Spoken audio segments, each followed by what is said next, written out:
Welcome to Pomodoro Joe for Thursday, August 17th, 2023. Today we're looking at LeetCode problem 542, O1 matrix. This is a medium problem. Given an m by n binary matrix, mat, return the distance of the nearest zero for each cell. The distance between two adjacent cells is 1. All right, and then we have some examples. We're given a bunch of zeros and there's 1.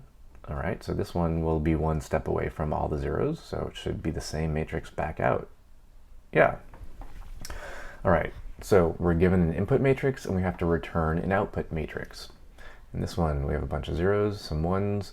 Looks like these guys are 1 away, but this guy is at least 2 steps away. So let's see. Yep, that's right. Cool.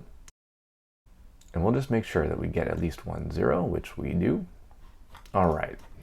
So here's the plan.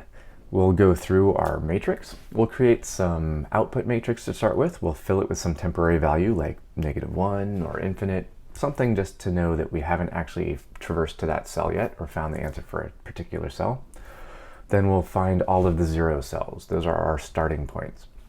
Once we find all the 0 cells, we can fill those in on our output.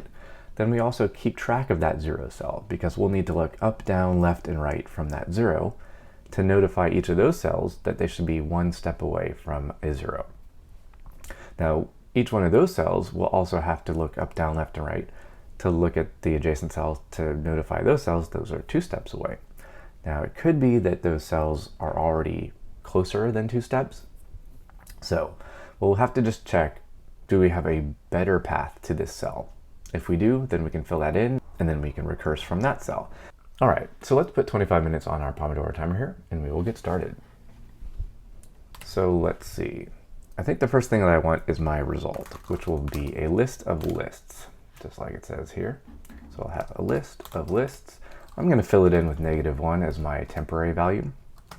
For, I need at least X of these, but I don't know what X is yet. So let's find our X and Y. Our max X, that's going to be the length of our matrix. And let's see, that's going to be the length of matrix index 0. So that's the length of our first row. So this will tell me how many columns there are. And I think I want to use this later on as the maximum index. So let's do -1. So the length will give me the number of cells, or the number of columns. -1 will give me the index of the maximum column.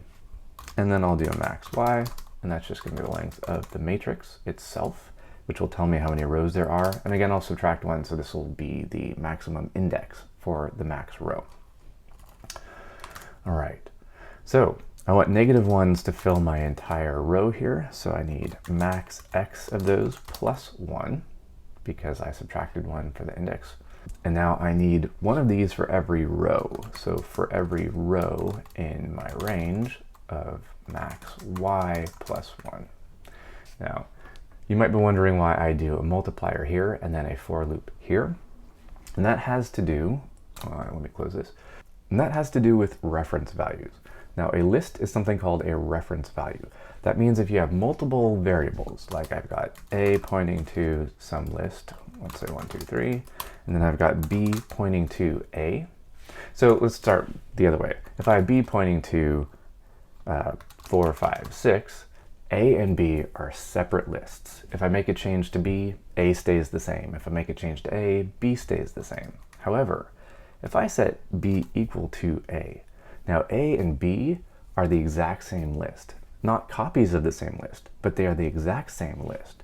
So if I change B, if I set B of 0 to 5, when I print A 0, it's going to give me 5 because B and A point to the exact same list.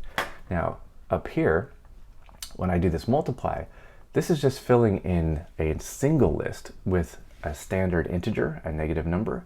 So that negative number is not a reference variable. So this list itself is a reference variable, but the variable in the list, this -1, is not a reference variable. I know it gets confusing. So I can just fill this in with -1s by multiplying. But if I did the same for here, if I did a multiply by y plus, max y plus 1, I would get basically the same list for every row in my matrix. And if I made a change to the first row, then the second row would also be changed, and the third row would also be changed. So by using this for loop, I'm actually creating new lists for every row, so we can avoid this problem. All right, so now we've got our result. First thing we want to do is go through, find all of our 0 cells. So for every x in range, we'll go to max x plus 1. And then for every y in range, max y plus 1. Now we have our xy coordinate for a cell. We'll check. If that cell is a 0, then we can fill that cell in on our result, and then we can also look up, down, left, and right from that cell to see if we can fill in those cells. But I'm going to have to do that for every cell. I'll have to look up, down, left, right, and then the cell that I look up, down, left, right to, if I change that value, I'll also need to look at that cell's up, down, left, right, and then I'll have to look at those cells up, down, left, right. So it just keeps expanding, which means I probably don't want to do that in this loop here. I'll just sort of put it in a list, or I'll put it in some storage. I'll remember that cell so I can address that later. So for that, let's have some Q. So we'll have a Q here, and that's just this list. So this is a list of cells that we have to remember to go back to and start looking at the adjacent cells. All right. So if our matrix now in this case it's screen coordinates, which means y comes first. Y gets bigger as you go down, so the top left here is 0, 0. So x will increase as you go right, and y will increase as you go down. So we'll have matrix at y x. If that is equal to 0, then we found a 0, and we can put that into our result, and we'll remember this cell to process later. So our result, again, it's going to be y first and then x, is going to equal 0. We are 0 steps away from a 0 because this is a 0 itself. All right, and now we want to remember this one. So our Q will just append this cell. And I'm going to do this as an xy coordinate, so it's xy. This is just a tuple that stores the x and y coordinate. When we pop these out later, we can use it in the matrix as a yx coordinate. All right, so we found a 0, we'll record that in a result, then we'll just remember this cell. We'll have to come back and start looking at the up, down, left, and right cells to this cell.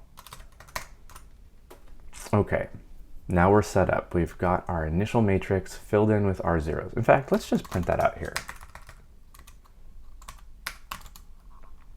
So for row in our result, we'll print the row. All right, I'm just going to run this. It's not going to pass. We're just going to take a look at our current result. Oh, I got something wrong here. Oh, I have too many parentheses. Try that again. And that's what happened. My parentheses got put in the wrong spot. All right, so our initial input, this one here, all zeros with a 1 in the middle. Our current output, all zeros with a -1 in the middle because we haven't been to that cell yet. Cool. Let's see, what about 2? Yep, looks good. Okay, so we've got our initial result all ready to go. Now, we have to go through all of these cells that we put in our queue. So these are cells that we know the answer for, but we don't know the answer for the surrounding cells, the adjacent cells. So we just put these cells in a queue for processing later. And now is later. We're going to start processing these cells. So for every cell in this queue, we'll pop out that coordinate. We'll check the surrounding cells, up, down, left, and right.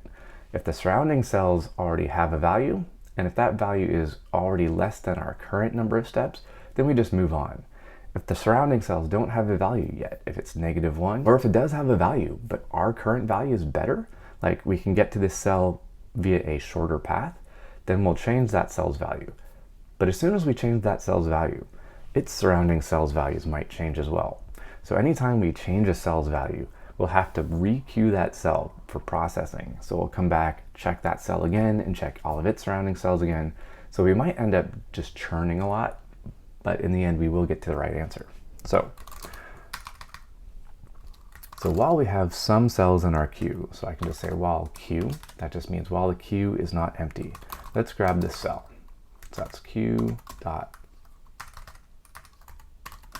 pop, and we will pop 0. This is going to be a breadth first search, but you don't need to worry about that. We're just going to pop 0. So we'll take the first cell out of our queue. Now the x and y for this cell, we can just say x and y is equal to this cell.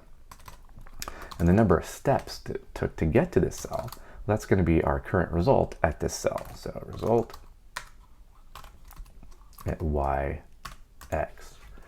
Now this is going to be the number of steps it took to get to this cell, which means that to get to the next cells, the adjacent cells, it's one more step. So I'll say +1. So these will be the steps it takes to get to the next cells or our surrounding cells. And next, let's actually build out the directions for all of our surrounding cells. So we have an up, down, left, and right. So up, well, we have the same x. I'm just building out coordinates. So we have the same x, but we have y -1. Remember, we are in screen coordinates here, so it's y -1 to move up. But we can only move up if we're not at the edge here. So that's if y is greater than 0. Otherwise, if y is at 0, we can't move up. Otherwise, we don't have an up, so I'll just make sure that up is none. And we'll do the same for down, left, and right. So down is going to be the same x, but it's going to be y +1. That's if y is less than our max y. Otherwise, we don't have a down. And then we'll do the same for left and right with our x coordinate.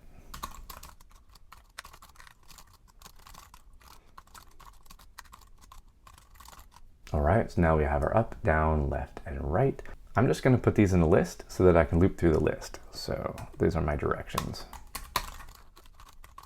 So it's up, down, left, and right. Now we'll go through each one of these directions, each one of these adjacent cells, and we'll just check to see if we have a better answer than the current answer in that cell.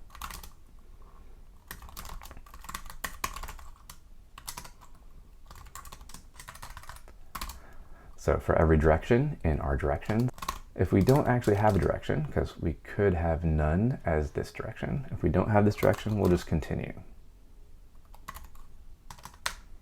All right, if we have a direction, then our next x is going to be direction at index 0, and our next y will be direction at index 1.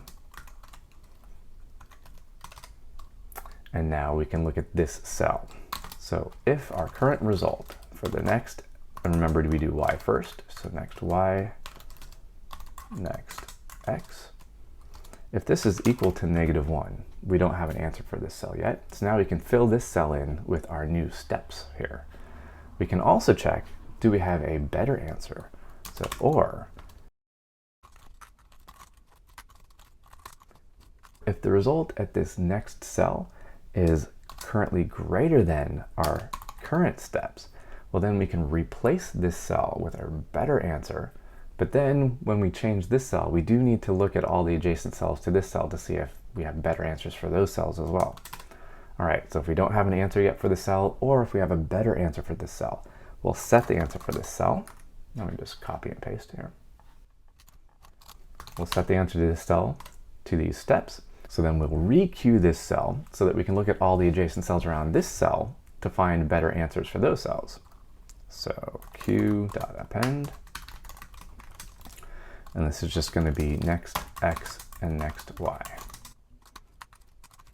All right, and that should do it. And then when we get to the very end, we do need to return our result. All right, so let's just look through this really quickly. We build up our initial matrix, our result here with -1s. We go through, we find all the starting points, all of the zeros. We put those starting points in a queue. Then we go through our queue. As long as we still have cells in the queue, we'll grab a cell out of the queue, figure out how many steps it will take to get to the next cells. Then we'll look up, down, left, and right. For each one of those up, down, left, right cells, if we have no answer yet, -1, or if we have a better answer now, then we'll fill in that answer and we'll re-queue that cell so that we can check all of its adjacent cells. And we'll keep doing that, and at some point we will run out of cells to process. We'll have the best answer for every cell, and then we'll just return our result. All right, let's run this and see how we do. I have steps plural. There we go. Try one more time. Okay, and this does work. Let's see if we can pass all the tests. And we pass. And let's see how we did. We did all right. We beat 55% for runtime and 41% for memory. So, hey, that's not too bad. Now, there are a couple things we could do in here. Like, we don't need some of these variables, but let's jump back. Let's just make a couple small changes and see if we can increase our speed a little bit. So let's see. Number one, I will just do this. We can do this in Python. Next x and next y is just equal to d here. All right. Let's see. I think I will keep these the same. I might get a little bit of a boost if I changed this to just access it once, but that's all right. Okay, the big change. So we made one small change, but I think I want to make a bigger change. So the big change here is our queue. So currently this queue is just a standard Python list. Now we're pushing and popping things in and out of this queue. There is a data structure that's actually optimized for pushing and popping things out of a queue, and that's a deck. That stands for a double-ended queue. And to create a deck, you just basically wrap a list or any iterable in deque, D-E-Q-U-E. So this will create an instance of a deck. Now we do need to make one change. So the interface for the deck is very similar to the interface for a list. We can still append things to the deck, but this pop 0 does not exist for a deck. Instead, we have to pop left. All right, everything else should be the same. Let's make sure this still works. All right, still works. Let's see if we get any gains from this. And that makes a big difference. We're now at 89% for runtime and 37% for memory. So we're so close to that 90%. Let's just jump back and make one quick change. All right, so we said if we don't have D, we'll continue. How about we change this to if we do have D, then we'll do the rest of this. All right, maybe this will give us a little boost. And that's just the little boost I needed to get a 91% for runtime and a 41% for memory. All right, I think that's good enough for today. All right, that's it for me. Hope you enjoyed this. Hope you had fun. Hope you learned something. Hope you can go out and write better code.